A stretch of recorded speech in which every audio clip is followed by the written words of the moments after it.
Hi hello friends, welcome to DMS Zone. நான் தான் உங்க சித்திக். இன்னைக்கு இந்த வீடியோல இந்த டேபிள் ஃபேனை சர்வீஸ் பண்ண போறோம். இந்த ஃபேனை ஸ்விட்ச் போட்டு ஆன் பண்ணா எந்த விதமான ரியாக்ஷனும் இல்ல அப்படினு சொல்லி கஸ்டமர் நம்ம கையில கொடுத்திருக்காங்க. என்ன பிரச்சனை அப்படிங்கறத பாத்துருவோமா? இப்போ ஃபேன் பாடியில இருந்து மோட்டார் மட்டும் தனியா கழட்டி எடுத்தாச்சு. இப்போ மல்டிமீட்டர் உதவி கொண்டு வைண்டிங்கோட கண்டினியூட்டியை நம்ம செக் பண்ண போறோம். அதுக்காக இந்த மல்டிமீட்டரை கண்டினியூட்டி மோட்ல செட் பண்ணிடலாம். பிறகு ஒவ்வொரு வயருக்கும் எல்லா வயரோடையும் கண்டினியூட்டி செக் பண்ணிடலாம். இப்போ ஃபர்ஸ்ட் ப்ளூ கலர் வயரோட எல்லா வயருக்கும் நான் லீட் கண்டினியூட்டி செக் பண்ணி பார்க்கறேன். இந்த வகையான ஃபேன் மோட்டர்ல மொத்தம் 6 வயர்ஸ் வெளிய எடுத்திருப்பாங்க. அதுல 3 வயர்ஸ் ஸ்பீடுக்காக 1 2 3 காக 2 வயர்ஸ் கெபாசிட்டருக்காக 1 வயர் சப்ளைக்காக வெளியே எடுத்திருப்பாங்க. இப்போ முதல்ல ப்ளூக்கு வச்சு எல்லா வயருக்கும் செக் பண்ணி பார்த்தா எந்த வயரோட லிங்க் கனெக்டிவிட்டி கிடைக்கல, கண்டினியூட்டி கிடைக்கல. அதே போல கிரேவோட, ரெட்டோட, எல்லோவோட, அதே போல கெபாசிட்டருக்காக எடுத்திருக்க அந்த 2 வயரோட எல்லாத்தையும் வைக்கும் போது எல்லா வயர்லயும் லீட் கண்டினியூட்டி கிடைக்குது. ஆனா ப்ளூ வயரோட வச்சு செக் பண்ணா நமக்கு எந்த வயரோடையும் கண்டினியூட்டி கிடைக்கல. சோ அந்த ப்ளூ வயர்ல இருந்து வரக்கூடிய லீட் தான் பிரச்சனை. என்ன பிரச்சனை அப்படிங்கறத உள்ள கழட்டி பாத்துருவோமா? இப்போ உள்ளுக்குள்ள இருக்க வைண்டிங்கை நம்ம பார்க்கணும் அப்படின்னா அதுக்கு மேல இருக்க கப்பை நம்ம கழட்டி ஆகணும். அதுக்காக முதல்ல ஷாப்ல இருக்கக்கூடிய அந்த காற்று பின்னை கழட்டிடலாம். தென் மோட்டர்ல போட்டிருக்க அந்த 4 ஸ்க்ரூ நட்டையும் ரிமூவ் பண்ணிடலாம். இப்போ அந்த ஸ்க்ரூஸ் எல்லாம் ரிமூவ் பண்ணது மூலமா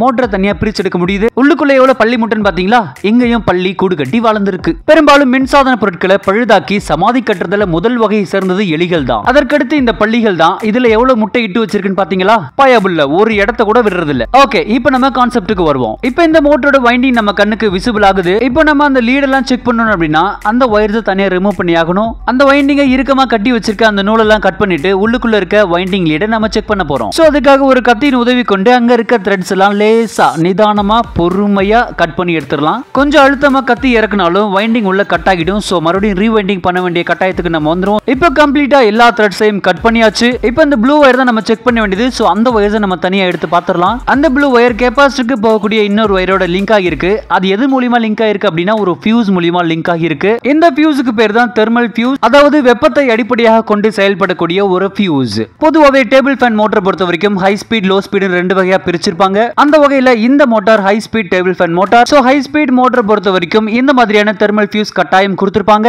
ஏன் அப்படின்னா இந்த வகை மோட்டர்ல நம்ம 3rd ஸ்பீட்ல வச்சு கண்டினியூஸா ரன் பண்ணும்போது ரொம்ப ஸ்பீடா ஓடிக்கிட்டு இருக்கும். சோ கண்டினியூஸா ஓடும்போது அதிகப்படியா வெப்பமடையும். அந்த மாதிரி வெப்பமடையும் போது குறிப்பிட்ட டெம்பரேச்சரை விட அதிகமா போகும்போது இந்த ஃபியூஸ் போய்டும். அதாவது தன் உயிரை கொடுத்து மோட்டரோட வைண்டிங்கை பாதுகாத்துடும். வைண்டிங் மட்டும் இல்ல, பெரும் தீ விபத்திலிருந்து கூட இது பாதுகாக்குது. இந்த ஃபியூஸ் ஆனது 150 டிகிரி செல்சியஸ் வரைக்கும் நிலையா இருக்கும். அந்த குறிப்பிட்ட டெம்பரேச்சரை விட வைண்டிங் அதிகப்படியா ஹீட் ஆகும்போது இந்த ஃபியூஸ் புஸ்வானம் ஆகிடும். சோ ஒரு சேஃப்டி பர்பஸ்க்காக தான் இந்த ஃபியூஸை போட்டிருக்காங்க உள்ள. சோ இப்போ இந்த ஃபியூஸை நம்ம மாத்தி ஆகணும். வருத்தம் என்னன்னா இந்த ஃபியூஸ் லோக்கல் ஷாப்ல கிடைக்கவே இல்ல. ஆன்லைன்ல பார்த்தா ஏகப்பட்ட ரேட் போட்டிருக்காங்க. சரி கழுத போயிட்டு போது ஆன்லைன்ல வாங்கி போட்டுறலாம்னு யோசிச்சா 100 பீஸ் தான் தருவாங்களா டெலிவரிக்கு. சோ அந்த ஆன்லைன் பர்ச்சேஸ் செட் ஆகாம இந்த முடிவை நம்ம எடுத்தாச்சு. டைரக்டா வயர்ஸை முறுக்கி விட போறோம் ஃபியூஸ் இல்லாம. இந்த மாதிரி ஃபியூஸ் இல்லாம டைரக்டா முறுக்கி விட்டு ரன் பண்ணும்போது எந்த விதமான பிரச்சனையும் ஏற்படாது. இப்போ முறுக்கி விட்டு அந்த வயருக்கு சால்டரிங் பக்கவா வச்சிரலாம். இப்போ சால்டரிங் பண்ண அந்த வயரோட இன்சுலேஷனுக்காக ஹீட் ஸ்லீவை போட்டு அதை சூடு பண்ணி சுருக்கிடலாம். இப்போ அழுங்காம குலுங்காம அந்த வைண்டிங் வயர் கட் ஆகாம அதோட பொசிஷன்ல வச்சு நூலை வச்சு கட்ட போறோம். இந்த மாதிரி நூலை ப்ராப்பரா கட்டினதுக்கு அப்புறமா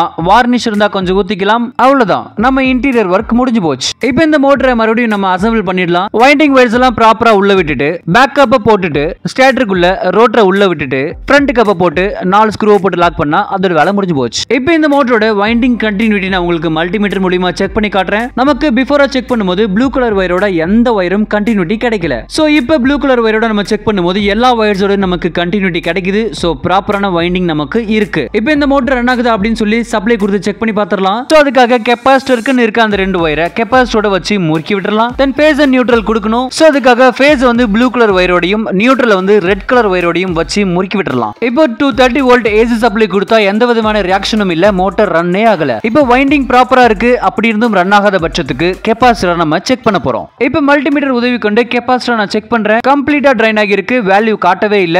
சோ அதுக்காக புது கெபாசிட்டரை போட்டு நம்ம இப்ப மோட்டார் ரன் பண்ணி பார்க்க போறோம். இந்த கெபாசிட்டரோட ரேஞ்ச் பாத்தீங்கன்னா 1.85 மைக்ரோஃபாரட். இப்போ மறுபடியும் 230 வோல்ட் ஏசி சப்ளை கொடுத்து ரன் பண்ணா சூப்பரா ரன் ஆகுது. மோட்டார் எந்த வித பிரச்சனையும் இல்ல. சோ இந்த மோட்டர்ல முதல்ல ரன் ஆகாம போனதுக்கு ஃபியூஸ் தான் காரணம். இரண்டாவது காரணம் கெபாசிட்டர் பழுதானது தான். சோ இப்போ இந்த மோட்டரை கம்ப்ளீட்டா சர்வீஸ் பண்ணி முடிச்சிட்டோம். சூப்பரா ரன் ஆகுது. ஆகையினால இந்த மோட்டரை பாடியோட வச்சு அசெம்பிள் பண்ணிட்டு ரன் பண்ணி பாத்துருவோமா? இப்போ இந்த ஃபேன் ரன் பண்றதுக்காக 230 வோல்ட் ஏசி சப்ளை கொடுத்து ஆன் பண்ணா ஸ்வைங்னு சூப்பரா ஓடுது. அவ்வளவுதான், நம்ம வேலை முடிஞ்சு போச்சு. சோ இந்த வீடியோ இன்ஃபர்மேஷன் உங்களுக்கு யூஸ்ஃபுல்லா இருந்துச்சுனா லைக் பண்ணி ஷேர் பண்ணுங்க, சப்ஸ்கிரைப் பண்ணுங்க, கூட பெல் ஐகானை கிளிக் பண்ணுங்க. அப்பதான் நம்ம போற வீடியோ நோட்டிஃபிகேஷன் உங்களுக்கு வரும். Thank you, bye bye, see you next video, bye bye.